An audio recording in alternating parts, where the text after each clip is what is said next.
Halo Halo Malaysia. Halo Malaysia. Alright, thank you. Yes. Sama-sama. Halo Malaysia. Halo.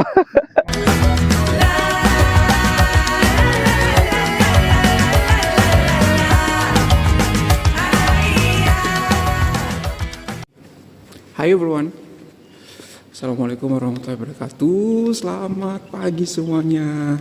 Kalau aku saat ini sore, karena baru selesai sholat asyar, pulang dari sekolah, pulang kerja, dan posisinya di jam sini nih guys, 17.14. Jadi jam 5.14 sore ataupun petang. Dan habis sholat asyar, ingin buat video dan mau ajak teman-teman untuk sedikit keliling di pulau, buat teman-teman juga lihat seperti apa kehidupan yang ada di sini. Oke, jom. Ini walaupun pulaunya kecil tapi masjidnya terbaik. One of the best mosque in Indonesia yang pernah aku kunjungi adalah masjid di pulau ini, Pulau Gili Air, karena saya suka banget. It reminds me of masjid yang ada di Malaysia. Kenapa? Karena masjid ini sering banget didatengin oleh turis-turis untuk beribadah juga gitu. Jadi sholat di sini tuh feels like vibes internasionalnya terasa, karena jemaahnya tidak hanya lokal tapi jemaahnya juga merupakan masyarakat internasional. Serasa di Malaysia, subhanallah.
So ini adalah salah satu sekolah negeri yang ada di sini. Sekolah negeri yang ada di pulau ini, everyone. Seperti ini kondisinya, hanya sebesar ini aja.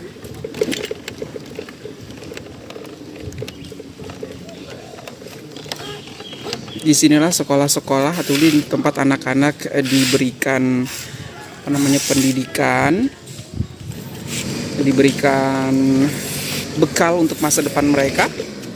Kondisinya seperti ini.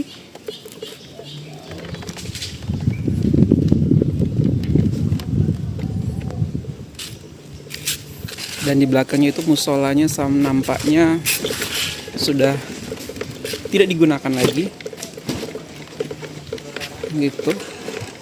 Karena kotor banget deh, kayaknya ada barang-barang juga di situ yang disimpan. Ya, concern saya adalah bahwasanya pulau ini salah satu pulau yang ramai yang dikunjungi oleh wisatawan, dan I do believe ini juga menambah pendapatan daripada daerah. Dan sedih banget melihat kondisi sekolahnya, which actually ini sekolah satu-satunya guys, dan tuh lagi dibenerin pagarnya dengan menggunakan anyaman bambu seperti itu guys. Padahal rame banget loh wisatawan yang datang ke sini, rame banget. Dan menurut aku seharusnya sekolahnya bisa lebih baik lagi kondisinya. Kenapa? Karena pemasukannya untuk daerah ini tuh banyak banget gitu loh, dan seharusnya bisa dianggarkan ataupun diberikan juga untuk sekolah ini.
So happy feeling, you know, this is the happiness that I cannot get in Jakarta. Kebahagiaan seperti ini yang tidak bisa kita raih di kota-kota besar, everyone. Kehangatan seperti ini, dan inilah salah satu alasan kenapa saya harus pulang ke Lombok, because I don't wanna waste my time enjoying nothing in Jakarta kecuali capek, lelah, sibuk. Tapi di sini saya bisa lebih memiliki quality time untuk diri saya, untuk keluarga saya, dan untuk mental health saya pastinya. Lagi mukbang. Videoin weh. Hai semuanya. Bilang Malaysia, bilang. Malaysia. Siapa itu? TikTok itu Om ya. Apa? Ini pasti HP YouTube. YouTube. Bilang Malaysia we love you. 1, 2, 3. Malaysia, we love you. Terima kasih.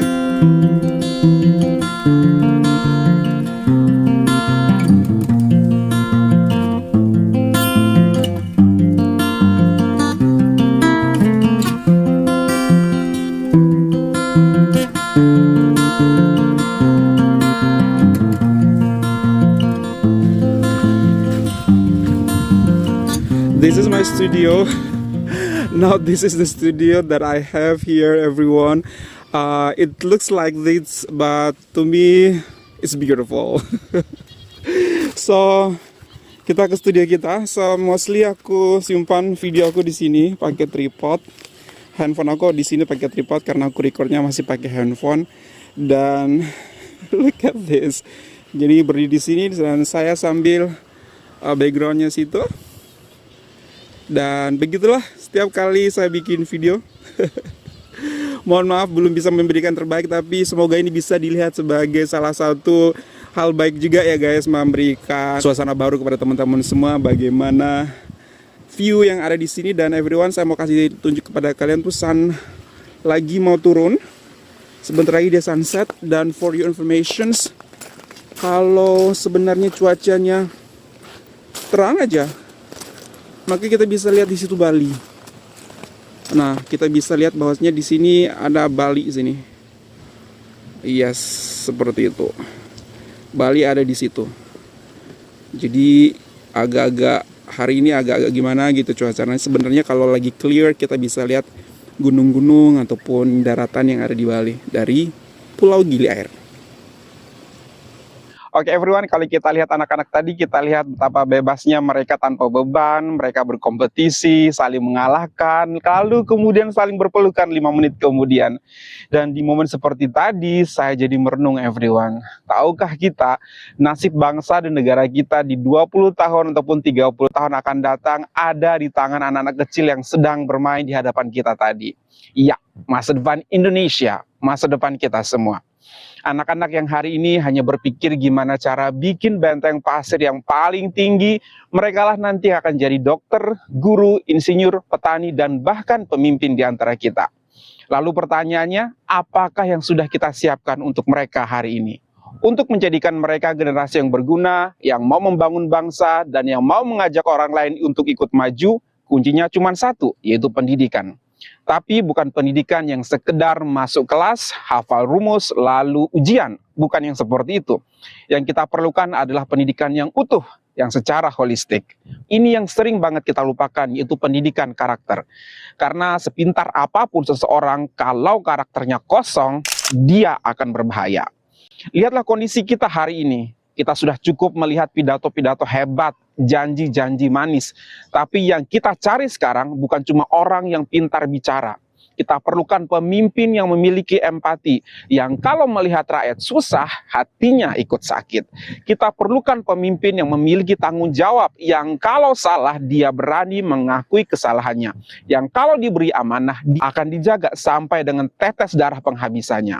Nah everyone, kalau kita ngomong tentang pendidikan karakter, mungkin ada baiknya kita melihat salah satu video yang datang dari sebuah negara yang luar biasa banget, yang dimana pemerintahnya sudah memberikan pendidikan karakter yang sangat tepat dan akhirnya berjalan dengan baik di lingkungan masyarakatnya. Seperti apakah everyone? Coba kita lihat video berikut ini baik-baik. Look at this everyone. Di sini tidak ada satpam, tidak ada security, tapi orang bisa sangat teratur seperti ini. Kenapa? Karena mereka memiliki pendidikan karakter dan kesadaran karakter yang luar biasa. Look at that everyone. Coba kita lihat sekali lagi. Budaya rakyat Malaysia beratur dengan tertib ketika tunggu bus, buat netizen kagum. Masya Allah. Look at this.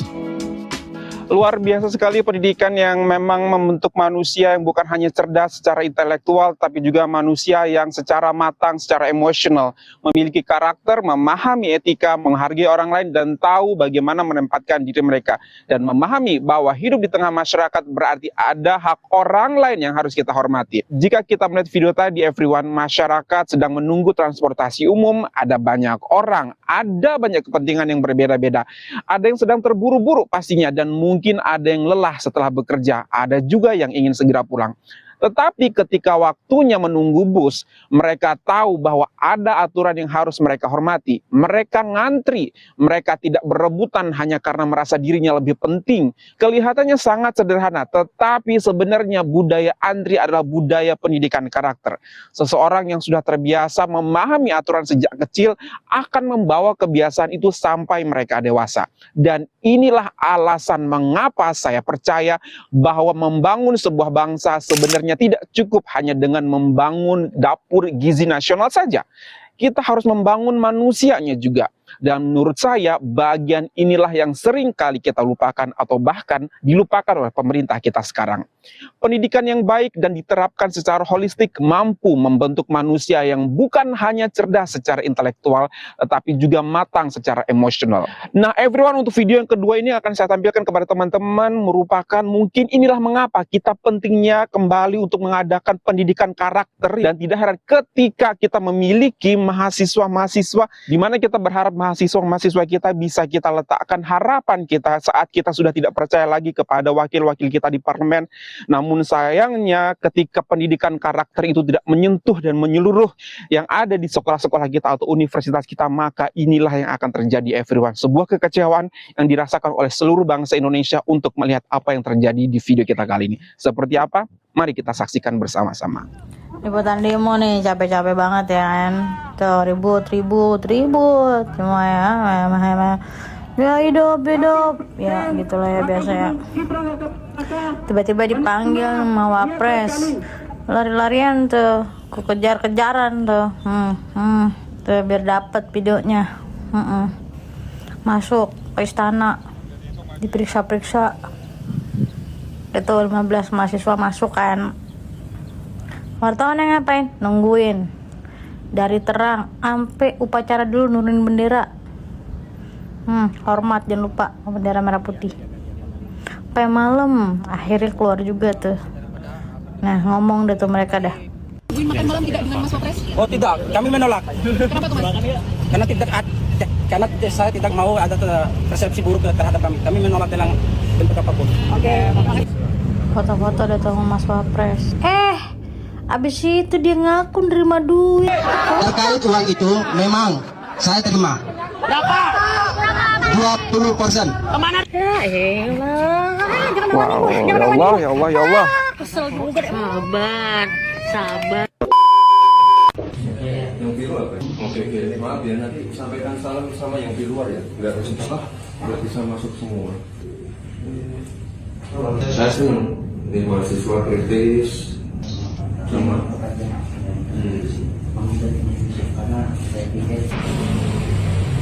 Bapak Wapres jangan sampai ada tertutup ruang-ruang begini. Terkait uang itu memang saya terima. Berapa? 20%. Kemana distribusinya? Sebutin orang-orangnya. Saya memakai buat Diam dulu. Ya Allah. Diam. Diam dulu. saya Muhammad Abdi Maludin, selaku Ketua BMFH.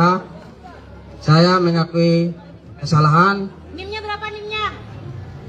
Saya menerima uang tersebut. Berapa? 20 juta gitu.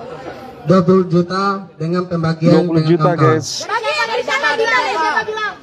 Detailnya 20 juta mana aja? Yang jelas, yang jelas, yang jelas. Dari pihak kepolisian. Dari pihak kepolisian. Aan, itu. Aan. Tahu nggak tuh? Aan aja. Di distribusi Nggak tahu nggak tuh? Cuman dia datang komunikasi itu aja. Ya, everyone, begitulah video yang ingin saya sampaikan kepada teman-teman semua. Salah satu bentuk daripada mengapa pendidikan karakter itu sangat penting dirasakan untuk kita ketika kita ingin membangun bangsa. Dan ternyata everyone, dia adalah ketua BEM ataupun Badan Eksekutif Mahasiswa Fakultas Hukum. Fakultas Hukum. Mahasiswanya seperti ini di Indonesia. Ya Allah ya Rabbi ya Karim. Di Universitas Bung Karno atau UBK yang mengaku sudah menerima uang sebesar 20 juta rupiah diduga dari oknum polisi. Uang tersebut diduga berkaitan dengan rencana pemindahan titik aksi mahasiswa UBK di Istana Presiden Jakarta Pusat. Boleh lewat aja, nggak apa-apa. Lewat aja. Lewat aja bilang hai, bilang.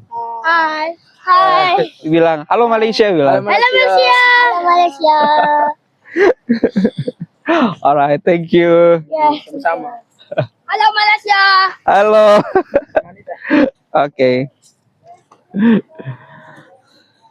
Dadah Malaysia. Dadah. Oh my god. 20 juta rupiah untuk memindahkan titik demonstrasi mahasiswa. Kalau pengakuan ini benar dan nanti terbukti secara hukum, maka kita sedang berhadapan dengan persoalan yang jauh lebih besar daripada sekedar uang ataupun nominal 20 juta rupiah. Kita sedang berbicara tentang integritas. Dan ironisnya, ini terjadi di lingkungan pendidikan tinggi. Tempat yang seharusnya melahirkan orang-orang yang mampu berpikir kritis, berani menyuarakan kebenaran, dan memiliki karakter yang kuat. Everyone, saya tidak ingin buru-buru menghakimi siapa yang salah dan siapa yang benar. Proses hukumnya biarkan berjalan. Tetapi di sini saya justru ingin mengajak kita semua untuk melihat persoalan ini dari sudut yang lebih dalam. Sebenarnya pendidikan kita sedang menghasilkan manusia yang seperti apa? Karena kalau pendidikan hanya berhasil membuat seseorang menjadi pintar, tetapi tidak membuat dia menjadi manusia yang berkarakter dan beretika, maka kita harus berani bertanya, untuk apa semua pendidikan itu? Pemerintah boleh menggalakkan makan bergizi gratis, boleh membangun gedung-gedung tinggi untuk dapur bergizi gratis mereka. Tetapi pada akhirnya please jangan sampai sekolah menjadi tempat ataupun menjadi target hanya sebagai proyek saja oleh pemerintah. Sementara itu fungsinya yang fundamental justru terlupakan. Karena Indonesia sebenarnya tidak kekurangan orang-orang pintar, yang kita perlukan jauh lebih banyak orang-orang yang ketika diberikan uang dia tidak akan menjual prinsipnya. Orang yang ketika diberikan kekuasaan tidak menyalahgunakannya, dan orang yang ketika memiliki kesempatan untuk berbuat curang maka dia lebih memilih untuk bersikap jujur. Kalau kita serius ingin membangun Indonesia, pendidikan karakter tidak boleh lagi dianggap sebagai pelengkap. Pendidikan karakter harus menjadi salah satu fondasi utama pendidikan kita di sekolah-sekolah kita ataupun di universitas-universitas kita. Karena sekolah bukan hanya pabrik nilai, universitas bukan hanya pabrik ijazah, dan pendidikan bukan sekedar jalan untuk mendapatkan pekerjaan. Pendidikan adalah tempat kita membentuk manusia yang nantinya akan menentukan seperti apa bangsa ini. Dan everyone, bagaimana menurut kalian tentang video kita kali ini? It's a very sad actually, but This is what happened in Indonesia, dan itulah sesuatu yang sangat kita harapkan bisa kita perbaiki lagi untuk generasi-generasi yang mendatang. Saya di sini sedikit pesimis, tapi insya Allah masih akan ada harapan untuk hari yang lebih baik lagi untuk Indonesia di masa yang akan datang. Indonesia boleh lebih baik lagi dari sekarang. Thank you so much for watching everyone. Hopefully that you find this very good, and if you find this very good, don't forget to hit the thumbs up. And also if you're new to this channel, don't forget to hit the like button, also subscribe. Much love from me in Lombok everyone, dan salam hangat dari anak-anak Lombok untuk kalian yang ada di Malaysia. Bye everyone. Assalamualaikum warahmatullahi wabarakatuh.